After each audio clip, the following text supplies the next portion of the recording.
Sekarang tim SLT itu bisa melaporkan langsung lewat ke nomor pengaduan. Oh, sudah ada. Sudah ada di MPP. Ada.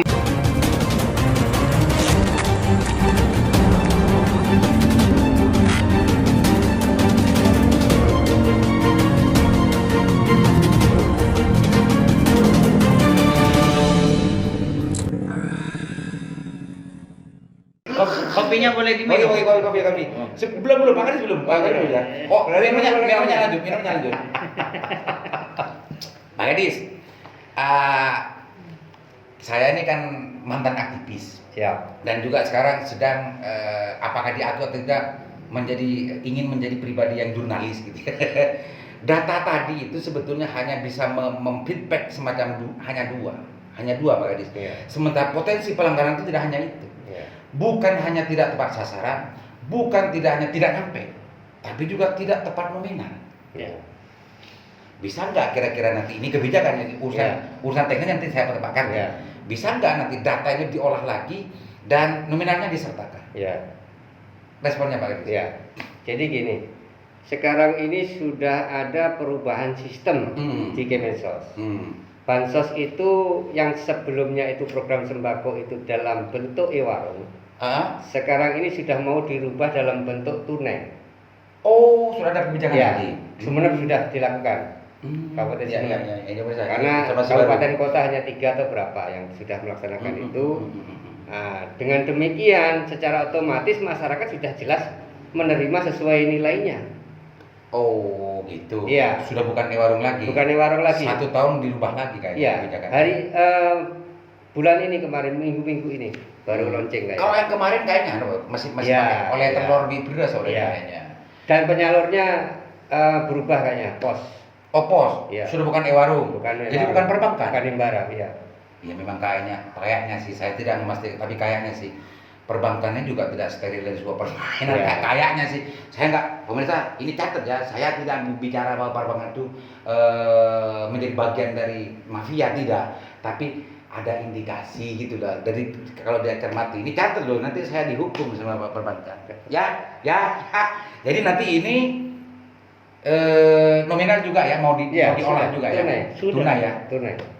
Enggak, maksudnya gini Pak Kadis, kalau yang data yang sekarang itu yang bisa muncul itu kan hanya tepat sasaran, tidak nyampe kan gitu kan. Nanti setelah ada nominal masing-masing dan data yang diberikan Pak Kadis itu bisa saja itu meskipun langsung, tapi enggak ya langsung ya nanti ya. Langsung ke KPM yang menerima ya. Ya ini pemirsa. Meskipun nanti kalau dalam pelaksanaan di lapangan itu kalau sudah pikirannya maling, bisa saja ada telah nanti itu dikumpulkan dan gini bisa saja, itu urusan lain. Tapi sistem yang mau dibangun semacam itu Pak. Iya. Dari Kemensos. Ini kan tim penanggung jawab kan gitu.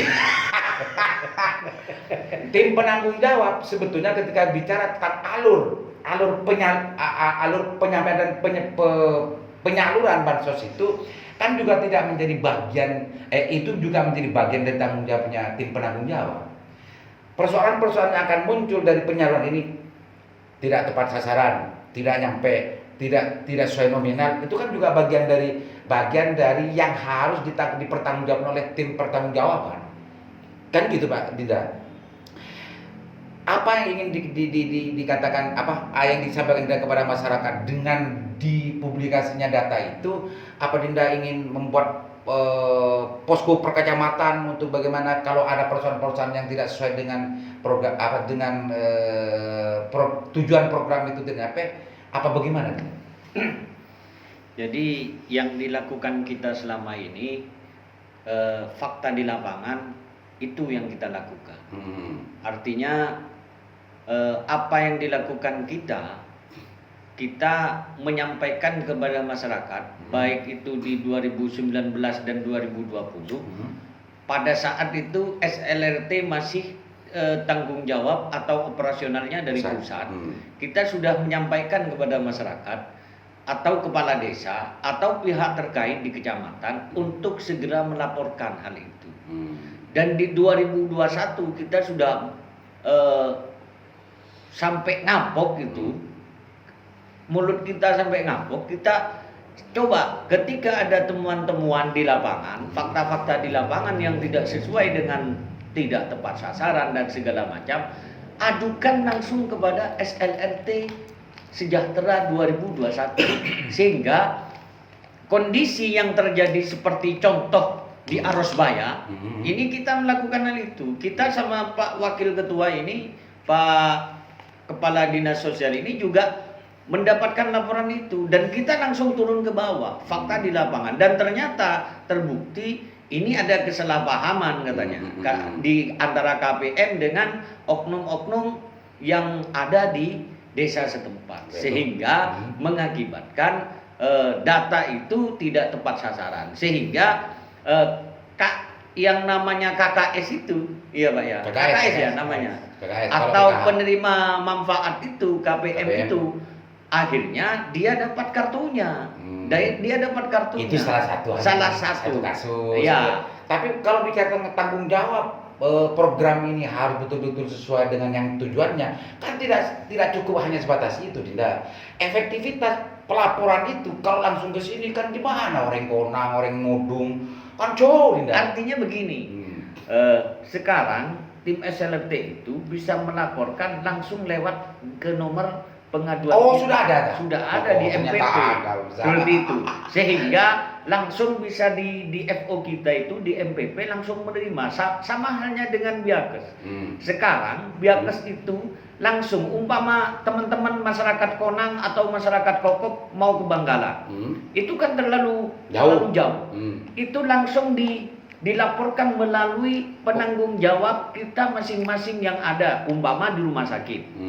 Otomatis kan, rumah sakit itu punya yang namanya kita pengelola program rumah sakit itu, sehingga di situ bisa kita dimasukkan dan rumah sakitlah yang mengirimkan datanya. Jadi semua titik itu sudah disediakan. Sudah disediakan. Sekarang persoalannya orang itu dianggap sudah terkonfirmasi mendapatkan informasi itu enggak?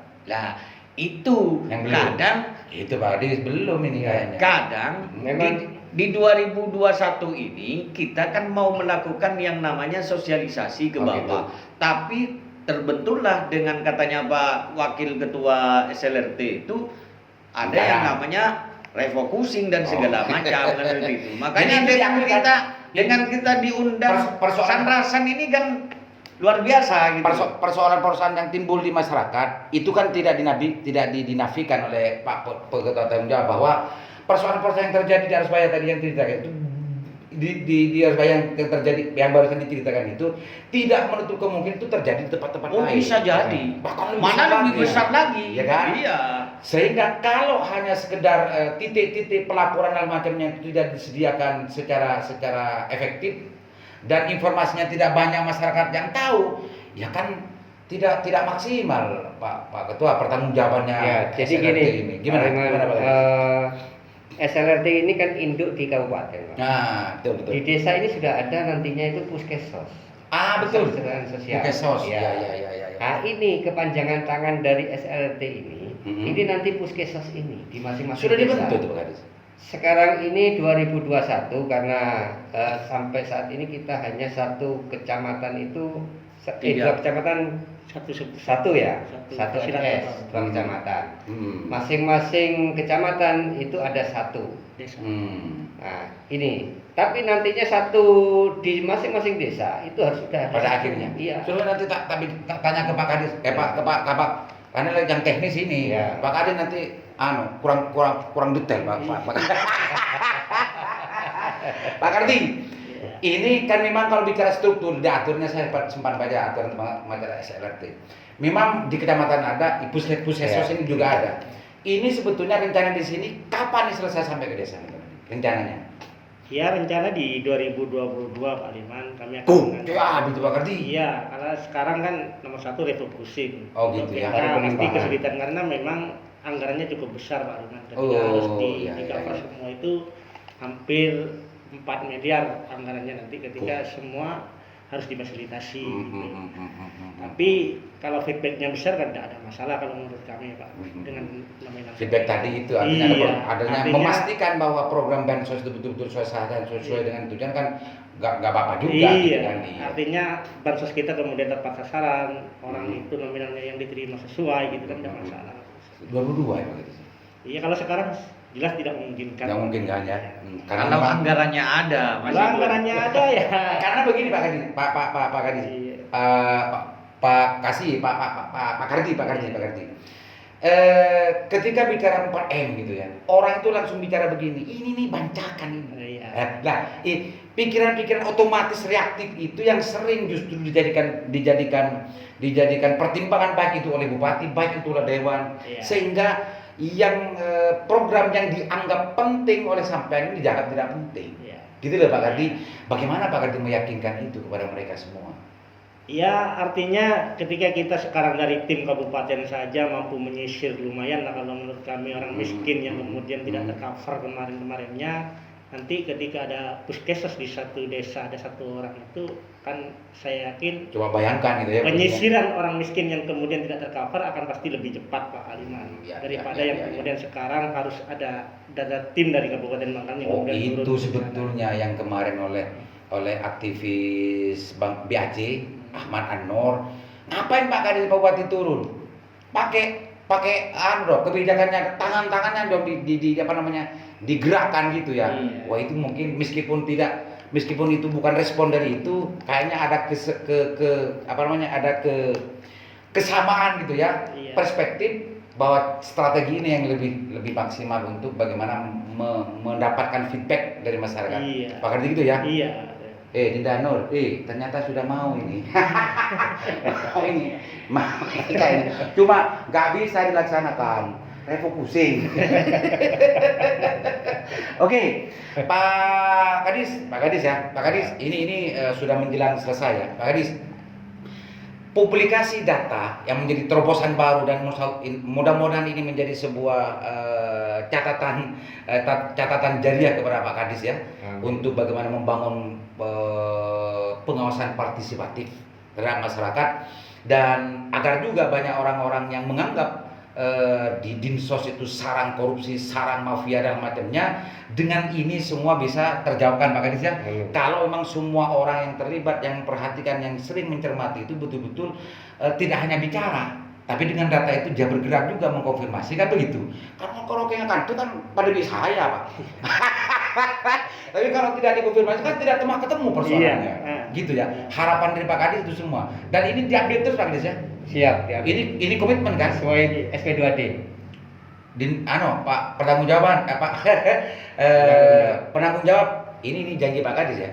Artinya update data SP2D, BKH, BPNT dan lain-lain gitu ya tentang persoalan yang penting berurusan dengan bantuan sosial yang menjadi kewenangannya Pak Kadis akan diupdate terus semacam ini. Bisa catat ini kalau nanti nggak diupdate ini dosa besar. Closing statement-nya Pak Kadis. Ya, terima kasih kepada Sanrasan yang sudah memberikan kesempatan kepada kami beserta tim.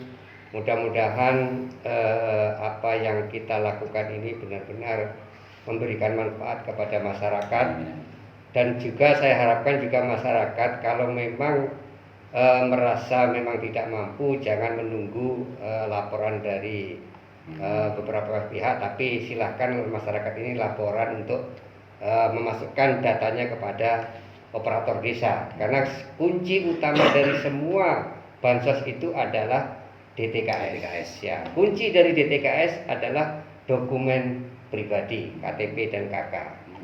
Jadi itu harapan kami, mudah-mudahan tagline Bangkalan sejahtera dengan keberadaan SLRT ini yang dengan semboyannya ikhlas tanpa pamrih membantu masyarakat miskin ini bisa terwujud. Suara ini tagline-nya. Omku suara gimana tagline-nya barusan? Ikhlas tanpa pamrih membantu masyarakat miskin. Ikhlas tanpa pamrih membantu masyarakat miskin. Wah, ini surga ini kalau begini. Dida, silakan proses statementnya. Saya tidak pernah berpikir saya dapat apa-apa ketika saya aktif di SLRT dan tim koordinasi.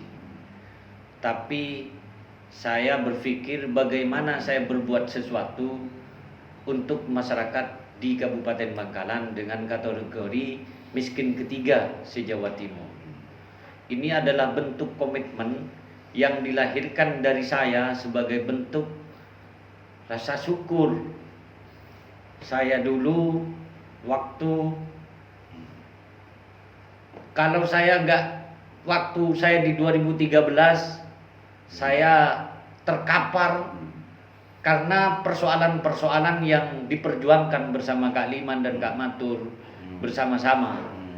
Ini adalah bentuk rasa syukur saya mengabdi kepada masyarakat atas keprihatinan Bupati Kabupaten Bangkalan bahwa di SLT ini saya menemukan ide dan pemikiran untuk ikhlas tanpa pamrih membantu masyarakat miskin di Kabupaten Bangkalan. Oke, itu ya.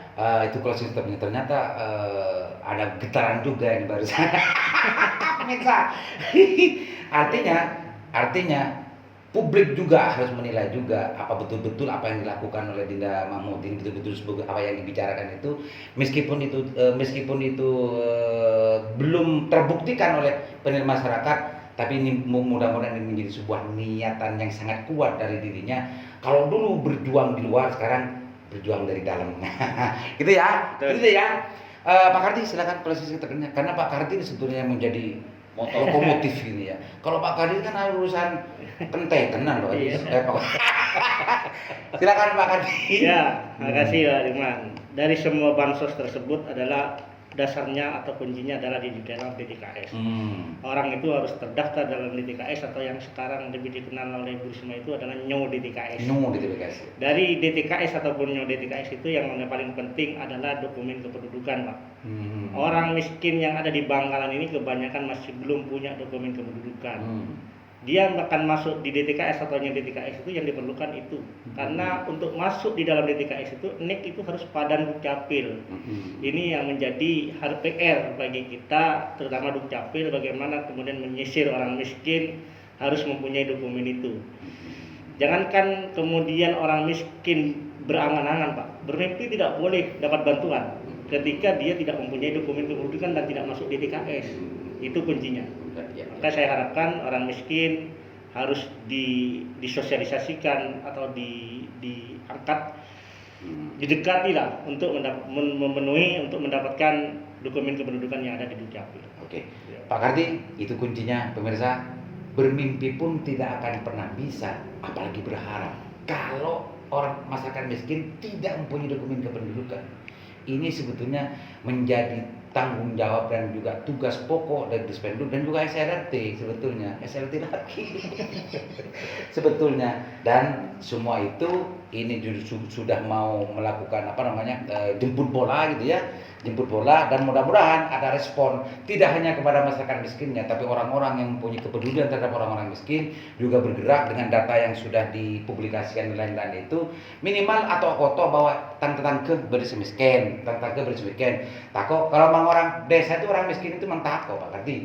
Sehingga memang mereka pasif gitu kan. Kalau nggak ada orang yang membantu, dan alhamdulillah sekarang Bangkalan kan sudah ada SLRT ya, ada lembaga yang untuk membantu itu, tapi jangkauannya kan terbatas.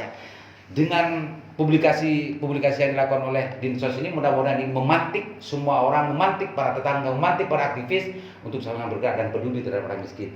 Gitu Pak Kardi ya. Mudah-mudahan bermanfaat. Assalamualaikum warahmatullahi wabarakatuh.